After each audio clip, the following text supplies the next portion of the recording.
Previous lecture में हमने इसका इंट्रोडक्शन डिस्कस किया था कि सबसे पहले लाइट माइक्रोस्कोप किसने ईजाद की थी। उसके उससे पहले हमने मतलब चैप्टर का इंट्रो डिस्कस किया था,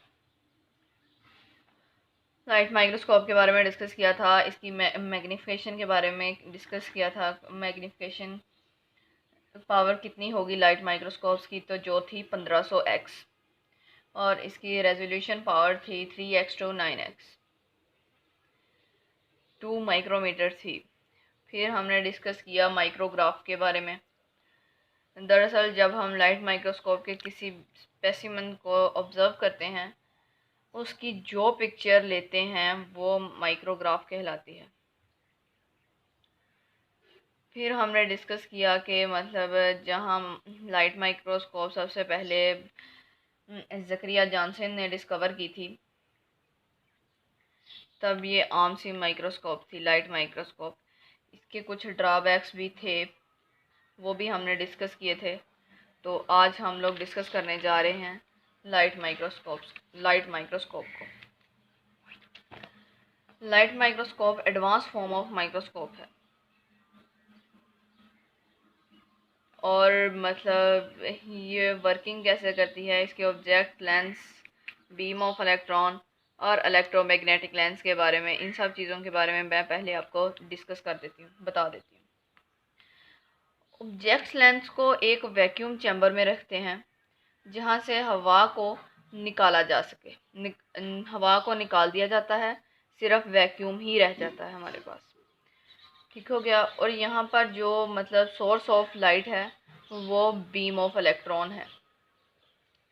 इसकी मदद से ऑब्जेक्ट को रोशन किया जाता है या मतलब इल्यूमिनेट किया जाता है, और लेंस की मदद से देखा जाता है। इलेक्ट्रोमैग्नेटिक लेंस जो है मतलब वो इमेज को दिखाता है किसी फोटोग्राफिक फिल्म की सूरत में। हो गया। पहले हमने इसको डिस्कस किया एडवांस फॉर्म ऑफ माइक्रोस्कोप, ये एडवांस फॉर्म ऑफ माइक्रोस्कोप। फिर हमने इसकी वर्किंग को डिस्कस किया।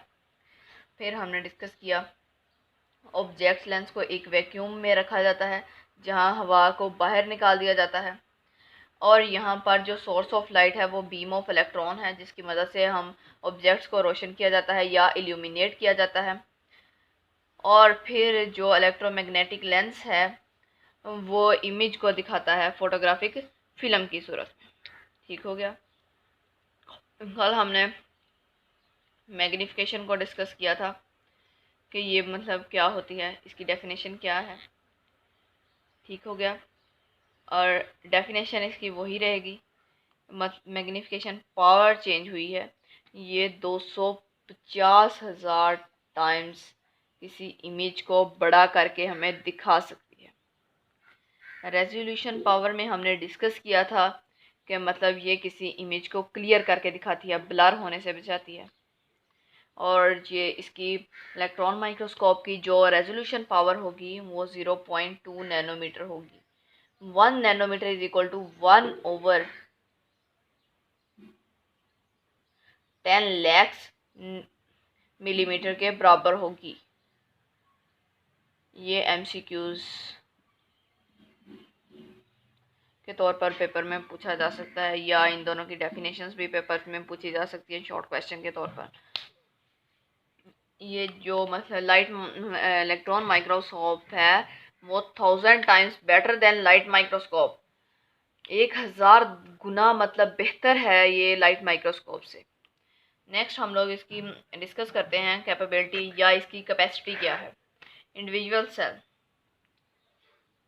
इसमें हम इंडिविजुअल सेल को ऑब्जर्व कर सकते हैं, मॉलिक्यूल्स को ऑब्जर्व कर सकते हैं, जिसकी एग्जांपल में फॉर एग्जांपल डीएनए आ जाएगा और प्रोटीन आ जाएगा। ये एग्जांपल्स, इन दोनों चीज़ों को हम शॉर्टली डिस्कस ऑब्जर्व कर सकते हैं। नेक्स्ट हम लोग देखते हैं इसकी टाइप्स कौन कौन सी हैं। एक है ट्रांसमिशन इलेक्ट्रॉन माइक्रोस्कोप, इसको TEM शॉर्ट फॉर्म में लिखा जा सकता है। और दूसरी है हमारे पास स्कैनिंग इलेक्ट्रॉन माइक्रोस्कोप, इसको SEM ऐसे लिखा जा सकता है शॉर्ट फॉर्म में। नेक्स्ट हम लोग डिस्कस करते हैं TEM। वो होता है जिसको हम स्पेसिमन, वो चीज़ होती है जिसको हम ऑब्जर्व कर रहे होते हैं, ठीक होता है। ये वर्क करती है इलेक्ट्रॉन को ट्रांसमिट करके थ्रू स्पेसिमन में से।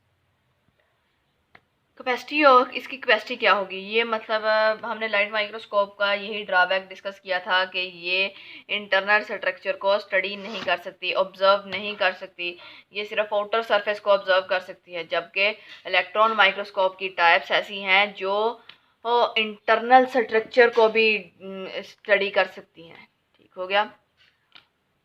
नेक्स्ट हम लोग देखते हैं scanning electron microscope. It works by reflection of electron through metal coated surface. Reflection of electron through metal coated surface. Metal coated surface में से इलेक्ट्रॉन का रिफ्लेक्शन मतलब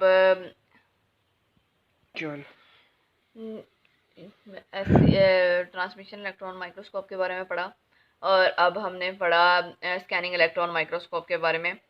it works by reflection through metal coated surface. ये reflection की मदद से metal coated surface में जब रिफ्लेक्शन होती है तो उसकी मदद से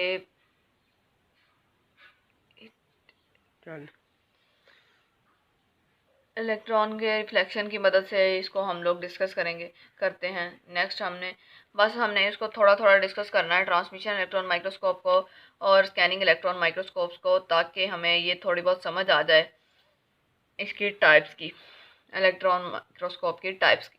नेक्स्ट हम लोग डिस्कस करते हैं इसकी कैपेसिटी क्या है। टू स्टडी सेल सरफेस, ये हमारे पास सेल सरफेस को स्टडी करने के लिए इस्तेमाल होती है। अब हम लोग देख लेते हैं कि इसके ड्रॉबैक्स। जहाँ ये इलेक्ट्रॉन माइक्रोस्कोप 250 गुना एक चीज़ को हमें बड़ा करके दिखा सकती है, वहाँ इसके कुछ ड्रॉबैक्स भी हैं। ये लाइफ के प्रोसेस को डिस्कस करने में नाकाम रही है।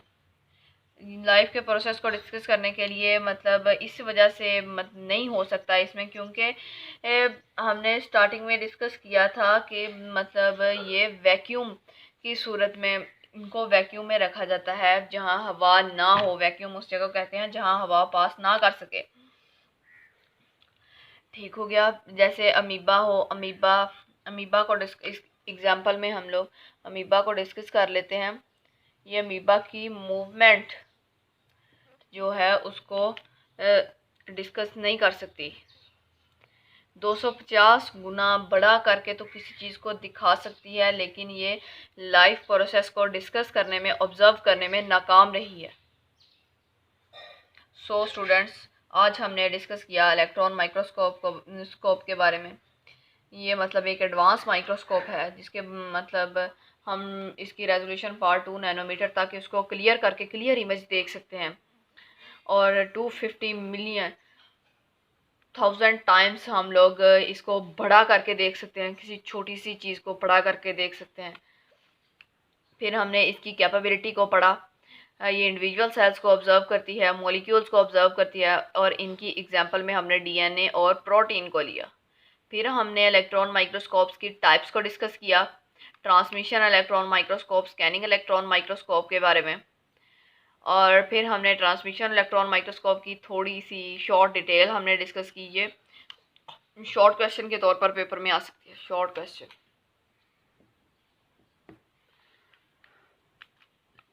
फिर हमने डिस्कस किया ये इंटरनल स्ट्रक्चर ऑफ सेल को स्टडी कर सकती है, जबकि लाइट माइक्रोस्कोप ये काम नहीं कर सकती थी, ठीक है। आपसे मतलब पेपर में यही भी पूछा जा सकता है, difference between light microscope and electron microscope.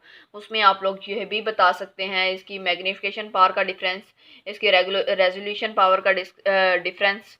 फिर हम इनके ड्रॉबैक्स, ये मतलब लाइट माइक्रोस्कोप जो है वो इंटरनल स्ट्रक्चर को स्टडी नहीं कर सकती, जबकि इलेक्ट्रॉन माइक्रोस्कोप जो है वो इंटरनल स्ट्रक्चर को स्टडी कर सकती है। ये भी हम लोग डिस्कस कर सकते हैं उसमें, ठीक हो गया। फिर हम डिस्कस कर सकते हैं उनमें और मतलब इसमें बीम ऑफ इलेक्ट्रॉन इस्तेमाल हो रहा है, जबकि उसमें तो सिर्फ कुछ सादा सी चीज़ें इस्तेमाल हो रही थी, लेकिन फिर भी वो उस दौर में काफ़ी मतलब हेल्पफुल थी हमारे लिए।